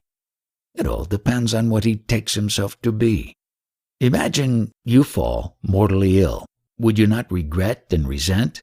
But I am dead already, or rather neither alive nor dead. You see my body behaving the habitual way and draw your own conclusions. You will not admit that your conclusions bind nobody but you. Do you see that the image you have of me may be altogether wrong? Your image of yourself is wrong too, but that is your problem. But you need not create problems for me and then ask me to solve them. I am neither creating problems nor solving them. Perfection, destiny of all. When asked about the means for self-realization, you invariably stress the importance of the mind dwelling on the sense I am. Where is the causal factor? Why should this particular thought result in self-realization? How does the contemplation of I am affect me? The very fact of observation alters the observer and the observed. After all, what prevents the insight into one's true nature is the weakness and obtuseness of the mind and its tendency to skip the subtle and focus on the gross only. When you follow my advice and try to keep your mind on the notion of I am only, you become fully aware of your mind and its vagaries. Awareness, being lucid harmony, sattva, in action, dissolves dullness and quietens the restlessness of the mind and gently but steadily changes its very substance. This change need not be spectacular. It may be hardly noticeable, yet it is a deep and fundamental shift from darkness to light, from inadvertence to awareness. Must it be the I am formula? Will not any other sentence do? If I concentrate on there's a table, will it not serve the same purpose? As an exercise in concentration, yes, but it will not take you beyond the idea of a table. You are not interested in tables, you want to know yourself. For this, keep steadily in the focus of consciousness the only clue you have, your certainty of being. Be with it, play with it, ponder over it, delve deeply into it, till the shell of ignorance breaks open and you emerge into the realm of reality. Is there any causal link between my focusing the I am and the breaking of the shell? The urge to find oneself is a sign that you are getting ready. The impulse always comes from within. Unless your time has come, you will have neither the desire nor the strength to go for self-inquiry wholeheartedly. Is not the grace of the Guru responsible for the desire and its fulfillment? Is not the Guru's radiant face the bait on which we are caught and pulled out of this mire of sorrow? It is the inner Guru, Sadguru, who takes you to the outer Guru, as a mother takes her child to a teacher. Trust and obey your Guru, for he is the messenger of your real self. How do I find a Guru whom I can trust? Your own heart will tell you. There is no difficulty in finding a Guru because the Guru is in search of you. The Guru is always ready. You're not ready. You have to be ready to learn. Or you may meet your Guru and waste your chance by sheer inattentiveness and obstinacy. Take my example. There was nothing in me of much promise, but when I met my Guru, I listened, trusted, and obeyed. Must I not examine the teacher before I put myself entirely into his hands? By all means, examine, but what can you find out? Only as he appears to you on your own level. I shall watch whether he is consistent, whether there is harmony between his life and his teaching. You may find plenty of disharmony. So what? It proves nothing. Only motives matter. How will you know his motives? I should at least expect him to be a man of self-control who lives a righteous life. Such will you find many, and of no use to you. A Guru can show you the way back home to your real self. What has this to do with the character or temperament of the person he appears to be? Does he not clearly tell you that he is not the person? The only way you can judge is by the change in yourself when you are in his company. If you feel more at peace and happy, if you understand yourself with more than usual clarity and depth, it means you have met the right man. Take your time, but once you have made up your mind to trust him, trust him absolutely and follow every instruction fully and faithfully. It does not matter much if you do not accept him as your guru and are satisfied with his company only. Satsang alone can also take you to your goal, provided it is unmixed and undisturbed. But once you accept somebody as your guru, listen, remember, and obey. Half-heartedness is a serious drawback and the cause of much self-created sorrow. The mistake is never the guru's. It is always the obtuseness and cussedness of the discipline that is at fault. Does not the guru then dismiss or disqualify a disciple? He would not be a guru if he did. He bides his time and waits till the disciple, chastened and sobered, comes back to him in a more receptive mood. What is the motive? Why does a guru take so much trouble? Sorrow, and the ending of sorrow. He sees people suffering in their dreams and he wants them to wake up. Love is intolerant of pain and suffering. The patience of a guru has no limits and therefore it cannot be defeated. The guru never fails. Is my first guru also my last, or do I have to pass from guru to guru? The entire universe is your guru. You learn from everything. If you are alert and intelligent, with your mind clear and your heart clean, you would learn from every passerby. It is because you are indolent or restless that your inner self manifests as the outer guru and makes you trust him and obey. Is a guru inevitable? It is like asking, is a mother inevitable? To rise in consciousness from one dimension to another, you need help. The help may not always be in the shape of a human person. It may be a subtle presence or a spark of intuition, but help must come. The inner self is watching and waiting for the son to return to his father. At the right time, he arranges everything affectionately and effectively. Where a messenger is needed or a guide, he sends the guru to do the needful. There is one thing I cannot grasp. You speak of the inner self as wise and good and beautiful and every way perfect, and of the person as mere reflection without a being of its own. On the other hand, you take so much trouble in helping the person to realize itself. If the person is so unimportant, why be so concerned with its welfare? Who cares for a shadow? You have brought in duality where there is none. There is the body and there is the self. Between them is the mind, in which the self is reflected as I am. Because of the imperfections of the mind, its crudity and restlessness, lack of discernment and insight, it takes itself to be the body, not the self. All that is needed is to purify the mind so that it can realize its identity with the self. When the mind merges in the self, the body presents no problems. It remains what it is, an instrument of cognition and action, the tool and the expression of the creative fire within. The ultimate value of the body is that it serves to discover the cosmic body, which is the universe in its entirety. As you realize yourself in manifestation, you keep on discovering that you are ever more than what you have imagined. Is there no end to self-discovery? As there is no beginning, there is no end. But what I have discovered by the grace of my guru is, I am nothing that can be pointed at. I am neither a this nor a that. This holds absolutely. Then where comes in the never-ending discovery, the endless transcending oneself into new dimensions? All this belongs to the realm of manifestation. It is in the very structure of the universe that the higher can be had only through the freedom from the lower. What is lower and what is higher? Look at it in terms of awareness. Wider and deeper consciousness is higher. All that lives works for protecting, perpetuating, and expanding consciousness.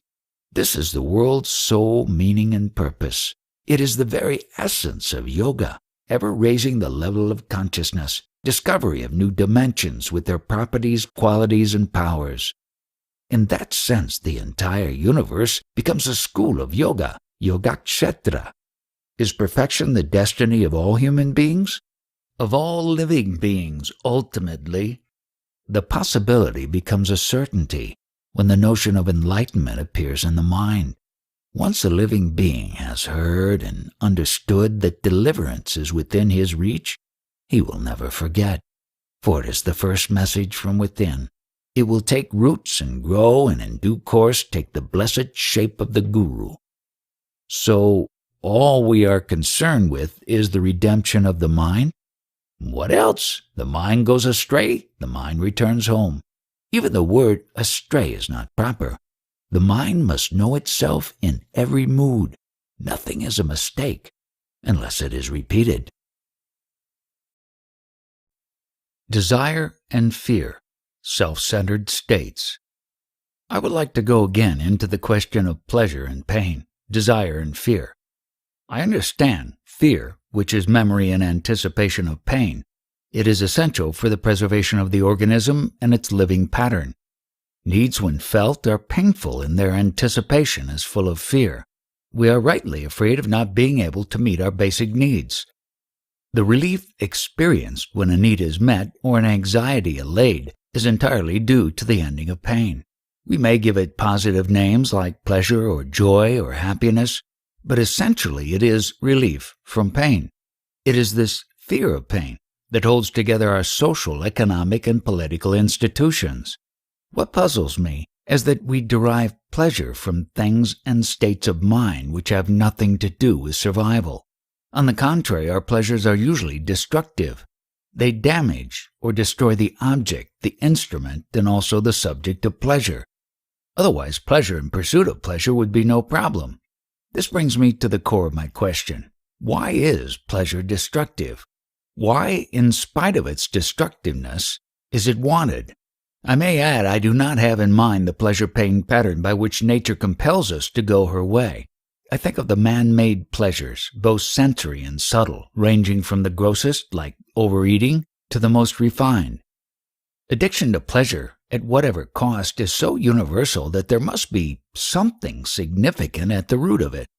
Of course, not every activity of man must be utilitarian, designed to meet a need. Play, for example, is natural, and man is the most playful animal in existence. Play fulfills the need for self-discovery and self-development, but even in his play, man becomes destructive of nature, others, and himself. In short, you do not object to pleasure, but only its price in pain and sorrow. If reality itself is bliss, then pleasure in some way must be related to it. Let us not proceed by verbal logic.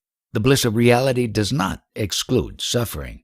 Besides, you know only pleasure, not the bliss of pure being. So let us examine pleasure at its own level. If you look at yourself in your moments of pleasure or pain, you will invariably find that it is not the thing in itself that is pleasant or painful, but the situation of which it is a part. Pleasure lies in the relationship between the enjoyer and the enjoyed. The essence of it is acceptance. Whatever may be the situation, if it is acceptable, it is pleasant. If it is not acceptable, it is painful. What makes it acceptable is not important. The cause may be physical or psychological or untraceable. Acceptance is the decisive factor.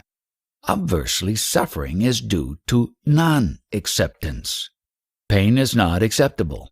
Why not? Did you ever try? Do try, and you will find in pain a joy which pleasure cannot yield, for the simple reason that acceptance of pain takes you much deeper than pleasure does. The personal self, by its very nature, is constantly pursuing pleasure and avoiding pain. The ending of this pattern is the ending of the self. The ending of the self with its desires and fears enables you to return to your real nature, the source of all happiness and peace. The perennial desire for pleasure is the reflection of the timeless harmony within. It is an observable fact that one becomes self-conscious only when caught in the conflict between pleasure and pain, which demands choice and decision. It is this clash between desire and fear that causes anger, which is the great destroyer of sanity in life. When pain is accepted for what it is, a lesson and a warning, and deeply looked into and heeded, the separation between pain and pleasure breaks down. Both become experience, painful when resisted, joyful when accepted. Do you advise shunning pleasure and pursuing pain? No, nor pursuing pleasure and shunning pain. Accept both as they come. Enjoy both while they last. Let them go as they must. How can I possibly enjoy pain? Physical pain calls for action. Of course, and so does mental. The bliss is in the awareness of it, in not shrinking or in any way turning away from it. All happiness comes from awareness. The more we are conscious, the deeper the joy. The acceptance of pain, non-resistance, courage, and endurance, these open deep and perennial sources of real happiness, true bliss. Why should pain be more effective than pleasure? Pleasure is readily accepted, while all the powers of the self reject pain. As the acceptance of pain is the denial of the self, and the self stands in the way of true happiness, the wholehearted acceptance of pain releases the springs of happiness. Does the acceptance of suffering act the same way? The fact of pain is easily brought within the focus of awareness. With suffering, it is not that simple. To focus suffering is not enough, for mental life as we know it is one continuous stream of suffering. To reach the deeper layers of suffering, you must go to its roots and uncover their vast underground network, where fear and desire are closely interwoven and the currents of life's energy oppose, obstruct, and destroy each other. How can I set right a tangle which is entirely below the level of my consciousness? By being with yourself, the I am. By watching yourself in daily life with alert interest, with the intention to understand rather than to judge, in full acceptance of whatever may emerge because it is there. You encourage the deep to come to the surface and enrich your life and consciousness with its captive energies. This is the great work of awareness. It removes obstacles and releases energies by understanding the nature of life and mind. Intelligence is the door to freedom, and alert attention is the mother of intelligence. One more question. Why does pleasure end in pain? Everything has a beginning and an end, and so does pleasure. Don't anticipate and don't regret, and there will be no pain. It is memory and imagination that cause suffering. Of course, pain after pleasure may be due to the misuse of the body or the mind. The body knows its measure, but the mind does not. Its appetites are numberless and limitless. Watch your mind with great diligence, for there lies your bondage and also the key to freedom. My question is not yet fully answered. Why are man's pleasures destructive? Why does he find so much pleasure in destruction? Life's concern lies in protection, perpetuation, and expansion of itself. In this it is guided by pain and pleasure. At what point do they become destructive? When the mind takes over, remembers, and anticipates, it exaggerates, it distorts, it overlooks. The past is projected into the future, and the future betrays the expectations. The organs of sensation and action are stimulated beyond capacity, and they inevitably break down. The objects of pleasure cannot yield what is expected of them and get worn out or destroyed by misuse. It results in excess of pain where pleasure was looked for. We destroy not only ourselves but others too. Naturally, selfishness is always destructive. Desire and fear both are self-centered states. Between desire and fear, anger arises. With anger, hatred. With hatred, passion for destruction. War is hatred in action, organized and equipped with all the instruments of death. Is there a way to end these horrors? When more people come to know their real nature, their influence, however subtle, will prevail and the world's emotional atmosphere will sweeten up.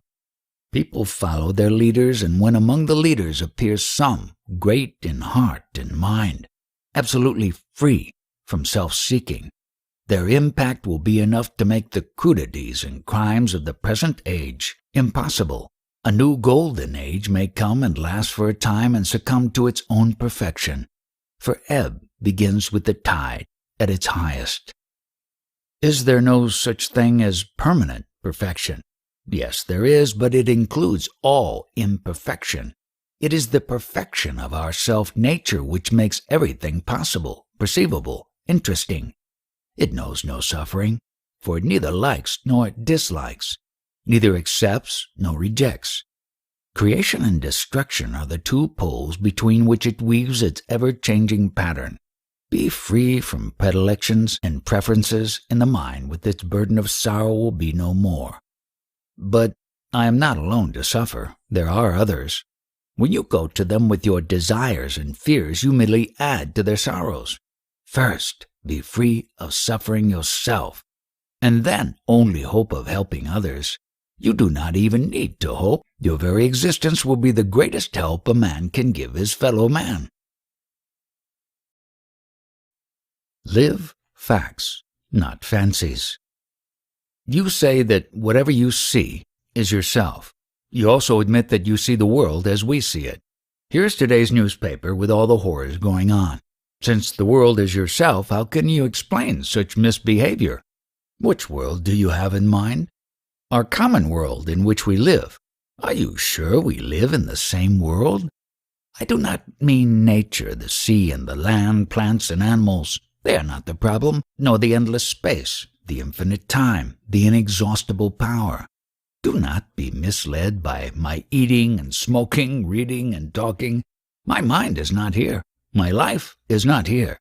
Your world of desires and their fulfillments of fears and their escapes is definitely not my world. I do not even perceive it, except through what you tell me about it. It is your private dream world, and my only reaction to it is to ask you to stop dreaming. Surely wars and revolutions are not dreams. Sick mothers and starving children are not dreams. Wealth, ill-gotten and misused, is not a dream. What else? A dream cannot be shared, nor can the waking state. All the three states of waking, dreaming, and sleeping are subjective, personal, intimate. They all happen to and are contained within the little bubble in consciousness called I. The real world lies beyond the self. Self or no self, facts are real. Of course, facts are real. I live among them. But you live with fancies, not with facts. Facts never clash, while your life and world are full of contradictions. Contradiction is the mark of the false. The real never contradicts itself. For instance, you complain that people are abjectly poor, yet you do not share your riches with them. You mind the war next door, but you hardly give it a thought when it is in some far-off country. The shifting fortunes of your ego determine your values. I think, I want, I must, are made into absolutes. Nevertheless, the evil is real, not more real than you are. Evil is in the wrong approach to problems created by misunderstanding and misuse. It is a vicious circle. Can the circle be broken? A false circle need not be broken. It is enough to see it as it is, non-existent, but real enough to make us submit to and inflict indignities and atrocities. Insanity is universal. Sanity is rare. Yet there is hope, because the moment we perceive our insanity, we are on the way to sanity. This is the function of the guru, to make us see the madness of our daily living. Life makes you conscious, but the teacher makes you aware. Sir, you are neither the first nor the last. Since immemorial times, people were breaking into reality. Yet how little it affected our lives. The Ramas and the Krishnas, the Buddhas and the Christ have come and gone, and we are as we were, wallowing in sweat and tears. What have the great ones done, whose lives we witnessed? What have you done, sir, to alleviate the world's thrall? You alone can undo the evil you have created. Your own callous selfishness is at the root of it. Put first your own house in order, and you will see that your work is done. The men of wisdom and love who came before us did set themselves right, often at a tremendous cost. What was the outcome? A shooting star, however bright, does not make the night less dark. To judge them and their work, you must become one of them. A frog in a well knows nothing about the birds in the sky. Do you mean to say that between good and evil there is no wall? There is no wall because there is no good and no evil. In every concrete situation there is only the necessary and the unnecessary. The needful is right, the needless is wrong.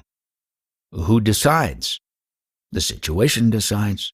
Every situation is a challenge which demands the right response. When the response is right, the challenge is met and the problem ceases. If the response is wrong, the challenge is not met and the problem remains unsolved. Your unsolved problems, that is what constitutes your karma. Solve them rightly and be free. You seem to drive me always back into myself. Is there no objective solution to the world's problems? The world problems were created by numberless people like you, each full of his own desires and fears. Who can free you of your past, personal and social, except yourself? And how will you do it unless you see the urgent need of your being first, free of cravings born of illusion? How can you truly help as long as you need help yourself?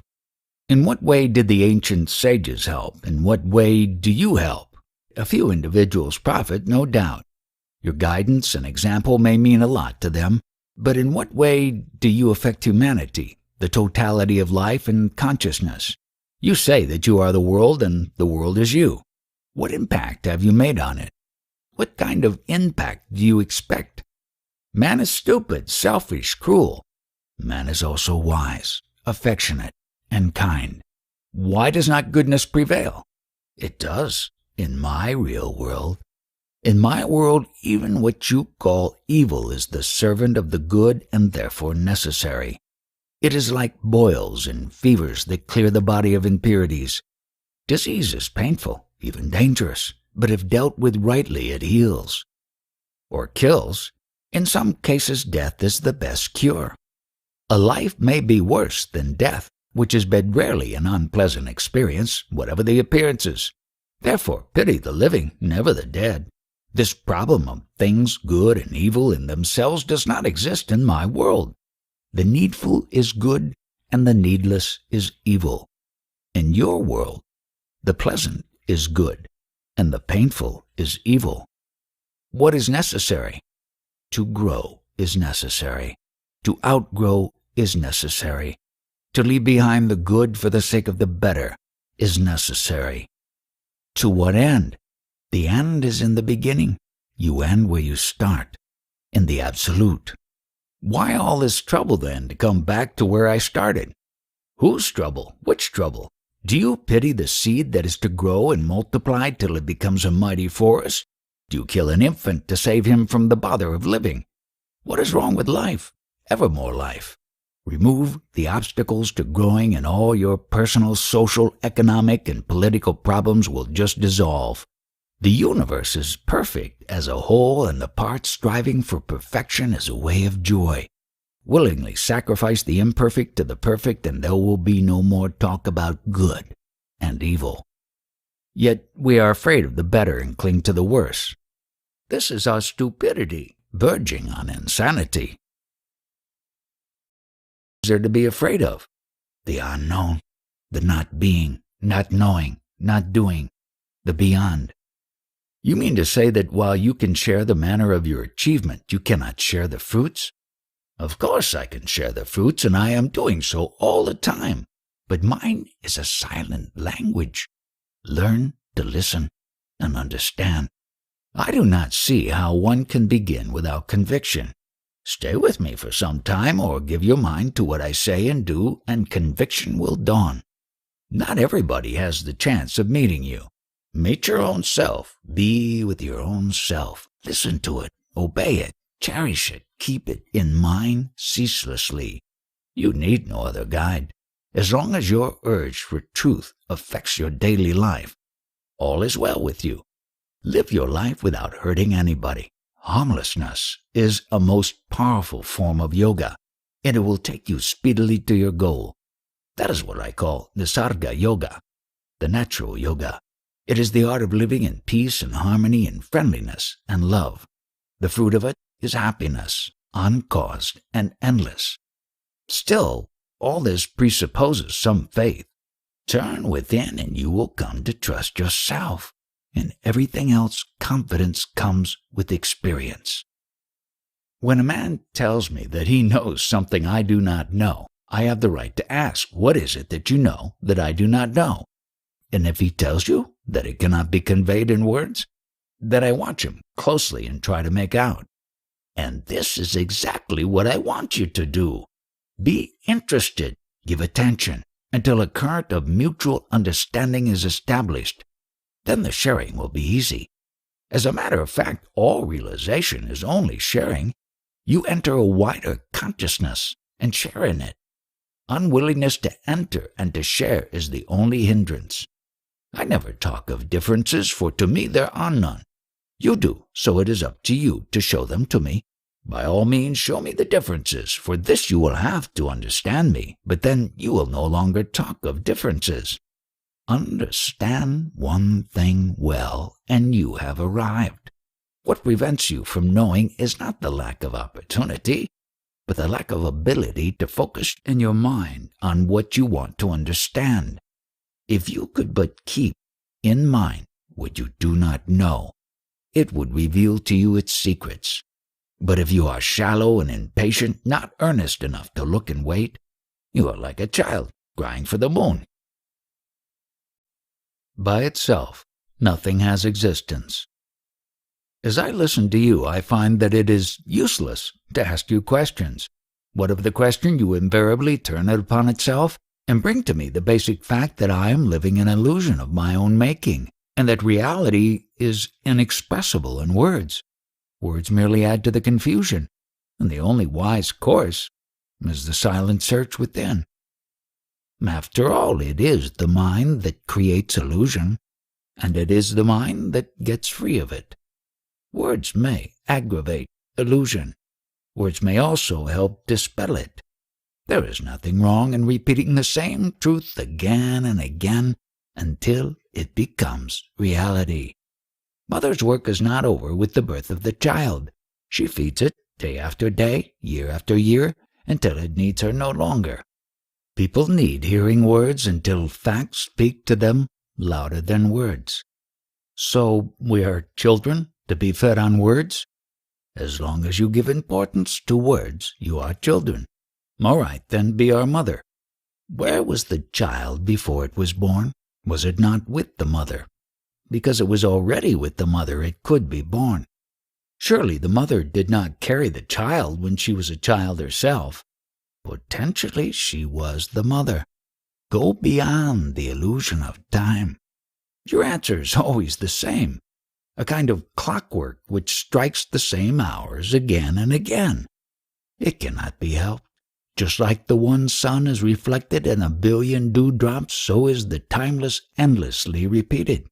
When I repeat, I am, I merely assert and reassert an ever-present fact. You get tired of my words because you do not see the living truth behind them. Contact it, and you will find the full meaning of words and of silence both. You say that the little girl is already the mother of her future child. Potentially, yes. Actually, no. The potential becomes actual by thinking. The body and its affairs exist in the mind, and the mind is consciousness in motion, and consciousness is the conditioned, saguna, aspect of the self. The unconditioned, nirguna, is another aspect, and beyond lies the abyss of the absolute, paramartha. Quite right, you have put it beautifully. But these are mere words to me. Hearing and repeating them is not enough. They must be experienced. Nothing stops you but preoccupation with the outer, which prevents you from focusing the inner. It cannot be helped. You cannot skip your sadhana. You have to turn away from the world and go within until the inner and the outer merge, and you can go beyond the conditioned, whether inner or outer. Surely the unconditioned is merely an idea in the conditioned mind. By itself it has no existence. By itself nothing has existence. Everything needs its own absence. To be is to be distinguishable, to be here and not there, to be now and not then, to be thus and not otherwise. Like water is shaped by the container, so is everything determined by conditions, gunas. As water remains water regardless of the vessels, as light remains itself regardless of the colors it brings out, so does the real remain real, regardless of the conditions in which it is reflected. Why keep the reflection only in the focus of consciousness? Why not the real itself? Consciousness itself is a reflection. How can it hold the real? To know that consciousness and its content are but reflections, changeful and transient, is the focusing of the real. The refusal to see the snake in the rope is the necessary condition for seeing the rope. Only necessary or also sufficient? One must also know that the rope exists and looks like a snake. Similarly, one must know that the real exists and is of the nature of witness consciousness. Of course it is beyond the witness, but to enter it, one must first realize the state of pure witnessing. The awareness of conditions brings one to the unconditioned. Can the unconditioned be experienced? To know the conditioned as conditioned is all that can be said about the unconditioned. Positive terms are mere hints and misleading. Can we talk of witnessing the real? How can we? We can talk only of the unreal, the illusory, the transient, the conditioned. To go beyond, we must pass through total negation of everything as having independent existence. All things depend. On what do they depend? On consciousness, and consciousness depends on the witness. And the witness depends on the real? The witness is the reflection of the real in all its purity. It depends on the condition of the mind. Where clarity and detachment predominate, the witness consciousness comes into being. It is just like saying that where the water is clear and quiet, the image of the moon appears, or like daylight that appears as sparkle in the diamond. Can there be consciousness without the witness? Without the witness, it becomes unconsciousness, just living. The witness is latent in every state of consciousness, just like light in every color. There can be no knowledge without the knower, and no knower without his witness. Not only you know, but you know that you know. If the unconditioned cannot be experienced, for all experience is conditioned, then why talk of it at all? How can there be knowledge of the conditioned without the unconditioned? There must be a source from which all this flows, a foundation on which all stands. Self-realization is primarily the knowledge of one's conditioning and the awareness that the infinite variety of conditions depends on our infinite ability to be conditioned and to give rise to variety. To the conditioned mind, the unconditioned appears as the totality as well as the absence of everything. Neither can be directly experienced, but this does not make it non-existent. Is it not a feeling? A feeling, too, is a state of mind. Just like a healthy body does not call for attention, so is the unconditioned, free from experience. Take the experience of death. The ordinary man is afraid to die because he is afraid of change. The yoni is not afraid because his mind is dead already. He does not think, I live. He knows there is life. There is no change in it and no death. Death appears to be a change in time and space. Where there is neither time nor space, how can there be death? The yoni is already dead to name and shape. How can their loss affect him? The man in the train travels from place to place, but the man off the train goes nowhere, for he is not bound for a destination. He has nowhere to go, nothing to do, nothing to become. Those who make plans will be born to carry them out. Those who make no plans need not be born. What is the purpose of pain and pleasure? Do they exist by themselves or only in the mind? Still they exist. Never mind the mind. pain and pleasure are merely symptoms, the results of wrong knowledge and wrong feeling. A result cannot have a purpose of its own. In God's economy, everything must have a purpose. Do you know God that you talk of Him so freely? What is God to you? A sound, a word on paper, an idea in the mind? By His power I am born and kept alive, and suffer and die. Are you glad? It may be my own fault that I suffer and die. I was created unto life eternal. Why eternal in the future and not in the past? What has a beginning must have an end. Only the beginningless is endless. God may be a mere concept, a working theory, a very useful concept all the same. For this it must be free of inner contradictions, which is not the case. Why not work on the theory that you are your own creation and creator? At least there will be no external God to battle with. The world is so rich and complex, how could I create it? Do you know yourself enough to know what you can do and what you cannot? You do not know your own powers. You never investigated. Begin with yourself, now. Everybody believes in God. To me, you are your own God. But if you think otherwise, think to the end. If there be God, then all is God's, and all is for the best. Welcome all that comes with a glad and thankful heart, and love all creatures. This too will take you to yourself. Only the self is real. The world is but a show, glittering and empty. It is, and yet it is not. It is there as long as I want to see it and take part in it. When I cease caring, it dissolves. It has no cause and serves no purpose. It just happens when we are absent-minded. It appears exactly as it looks, but there is no depth in it, no meaning. Only the onlooker is real. Call him self or Atma. To the self, the world is but a colorful show, which he enjoys as long as it lasts and forgets when it is over.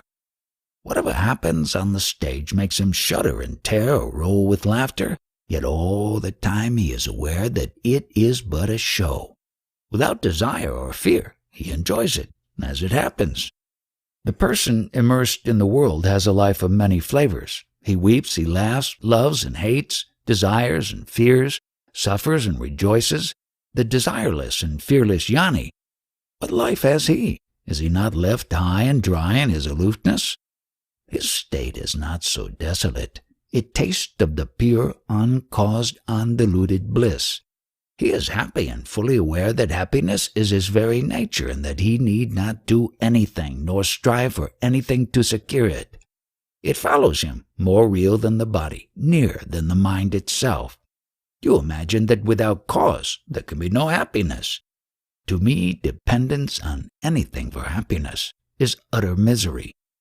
Pleasure and pain have causes, while my state is my own, totally uncaused, independent, unassailable.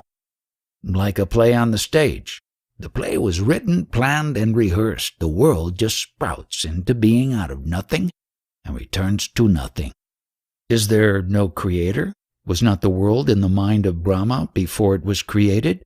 As long as you are outside my state, you will have creators, preservers, and destroyers. But once with me, you will know the self only and see yourself in all. You function, nevertheless. When you are giddy, you see the world running circles round you. Obsessed with the idea of means and end, of work and purpose, you see me apparently functioning. In reality, I only look. Whatever is done on the stage. Joy and sorrow, life and death, they are real to the man in bondage. To me, they are all in the show, as unreal as the show itself. I may perceive the world just like you, but you believe to be in it, while I see it as an iridescent drop in the vast expanse of consciousness. We are all getting old. Old age is not pleasant. All aches and pains, weakness, and the approaching end. How does a Jnani feel as an old man? How does his inner self look at his own senility? As he gets older, he grows more and more happy and peaceful. After all, he is going home. like a traveler nearing his destination and collecting his luggage. He leaves the train without regret. Surely there is a contradiction. We are told the Jnani is beyond all change. His happiness neither grows nor wanes. How can he grow happier because older and in spite of physical weakness and so on? There is no contradiction. The reel of destiny is coming to its end. The mind is happy. The mist of the body existence is lifting. The burden of the body is growing less from day to day. Let us say that a Jnani is ill. He has caught some flu and every joint aches and burns. What is his state of mind? Every sensation is contemplated in perfect equanimity. There is no desire for it, nor refusal of it. It is, and then he looks at it with a smile of affectionate detachment. He may be detached from his own suffering, but still it is there. It is there, but it does not matter. Whatever state I am in, I see it as a state of mind to be accepted as it is. Pain is pain. You experience it all the same. He who experiences the body experiences its pains and pleasures. I am neither the body nor the experiencer of the body. Let us say you are 25 years old. Your marriage is arranged and performed and the household duties crowd upon you. How would you feel? Just how I feel now. You keep on insisting that my inner state is molded by outer events. It is just not so.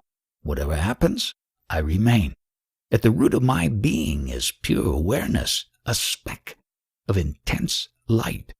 This speck, by its very nature, radiates and creates pictures in space and events in time, effortlessly and spontaneously. As long as it is merely aware, there are no problems. But when the discriminative mind comes into being and creates distinctions, pleasure and pain arise. During sleep the mind is in abeyance, and so are pain and pleasure.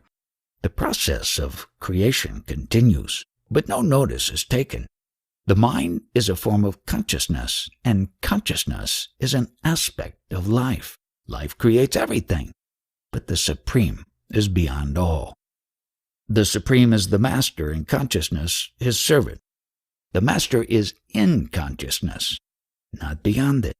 In terms of consciousness, the Supreme is both creation and dissolution, concretion and abstraction, the focal and the universal. It is also neither. Words do not reach there, nor mind. The Jnani seems to be a very lonely being, all by himself. He is alone, but he is all. He is not even a being. He is the beingness of all beings. Not even that. No words apply. He is what he is, the ground from which all grows. Are you not afraid to die? I shall tell you how my guru's guru died. After announcing that his end was nearing, he stopped eating without changing the routine of his daily life. On the 11th day, at prayer time, he was singing and clapping vigorously and suddenly died, just like that, between two movements, like a blown-out candle. Everybody dies as he lives. I am not afraid of death because I am not afraid of life. I live a happy life and shall die a happy death. Misery is to be born, not to die. All depends on how you look at it. There can be no evidence of your state. All I know about it is what you say. All I see is a very interesting old man. You are the interesting old man, not me. I was never born. How can I grow old?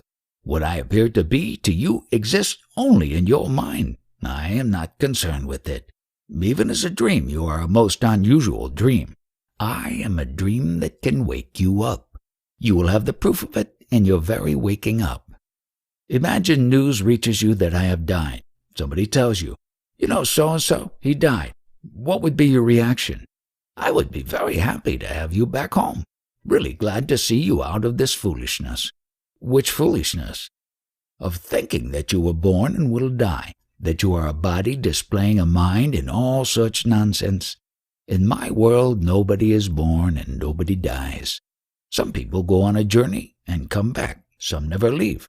What difference does it make since they travel in dreamlands, each wrapped up in his own dream? Only the waking up is important. It is enough to know the I am as reality and also love. My approach is not so absolute, hence my question. Throughout the West, people are in search of something real. They turn to science, which tells them a lot about matter, a little about the mind, and nothing about the nature and purpose of consciousness. To them, reality is objective, outside the observable and describable, directly or by inference. About the subjective aspect of reality, they know nothing. It is extremely important to let them know that there is reality, and it is to be found in the freedom of consciousness from matter and its limitations and distortions. Most of the people in the world just do not know that there is reality which can be found and experienced in consciousness. It seems very important that they should hear the good news from somebody who has actually experienced. Such witnesses have always existed, and their testimony is precious. Of course, the gospel of self-realization, once heard, will never be forgotten. Like a seed left in the ground, it will wait for the right season and sprout and grow into a mighty tree.